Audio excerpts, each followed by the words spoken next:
ಬೆಳಗ್ಗೆ ಎದ್ದು ಈ ರೀತಿ ಸೀರೆ ಉಟ್ಕೊಂಡು ಬಂದ್ರೆ ಎಷ್ಟೊಂದು ಲಕ್ಷಣವಾಗಿ ಕಾಣ್ತೀವಲ್ವಾ. ಇವತ್ತೊಂದು ವಿಡಿಯೋ ಶೂಟ್ ಕೂಡ ಇತ್ತು, ಹಾಗೇನೆ ತಲೆ ಸ್ನಾನ ಕೂಡ ಮಾಡ್ಲಿಕ್ಕಿತ್ತು. ಎರಡು ಕೂಡ ಒಟ್ಟಿಗೆ ಆಯ್ತು. ಫಸ್ಟ್ಗೆ ನಾನು ತಲೆಯನ್ನು ಚೆನ್ನಾಗಿ ಒರೆಸಿ ಅದನ್ನು ಒಣಗಿಸ್ತೀನಿ. ಆಲ್ರೆಡಿ ಸೀರೆ ಹಾಗೂ ಅದಕ್ಕೆ ಬೇಕಾಗಿರುವ ಎಲ್ಲ ಜ್ಯುವೆಲ್ಲರಿನ ನಾನು ವೇರ್ ಮಾಡಿ ಬಂದಿದ್ದೀನಿ. ಇನ್ನು ಕೂದಲು ಒಣಗಿಸಿ ಅದನ್ನೊಂದು ಕಟ್ಟೋದು ಬಾಕಿ ಉಂಟು. ನೀವು ಸರಿಯಾಗಿ ಅಬ್ಸರ್ವ್ ಮಾಡಿದ್ರೆ ನಿಮಗೆ ಗೊತ್ತಾಗುತ್ತೆ ಇವಾಗ ನನ್ನ ಕೂದಲು ಎಷ್ಟೊಂದು ಚೆನ್ನಾಗಿ ಗ್ರೋ ಆಗಿದೆ ಹಾಗೂ ಎಷ್ಟೊಂದು ಒಳ್ಳೆ ರೀತಿ ಬಂದಿದೆ ಅಂತ ಹೇಳಿ. ನಿಮ್ಗೆ ಇವಾಗ ಕಾಣ್ತಾ ಉಂಟು ನೋಡಿ, ಇದೆಲ್ಲ ಬೇಬಿ ಹೇರ್.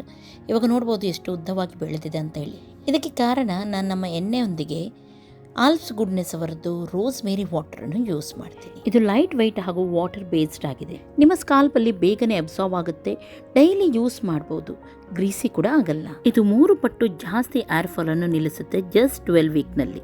ಕ್ಲಿನಿಕಲ್ಲಿ ಇದು ಪ್ರೂವನ್ ಆಗಿದೆ. ಒಳ್ಳೆ ರೀತಿ ಹೀಗೆ ಮಸಾಜ್ ಮಾಡಿ ಇದರಿಂದ ಬ್ಲಡ್ ಸರ್ಕ್ಯುಲೇಷನ್ ಕೂಡ ಆಗುತ್ತೆ, ಕೂದಲು ಕೂಡ ಚೆನ್ನಾಗಿ ಗ್ರೋ ಆಗುತ್ತೆ. ಈ ರೀತಿ ಬೇಬಿ ಹೇರ್ ಕೂಡ ಬಂದು ಕೂದಲು ದಪ್ಪವಾಗಿ ಚೆನ್ನಾಗಿ ಬೆಳೆಯುತ್ತೆ.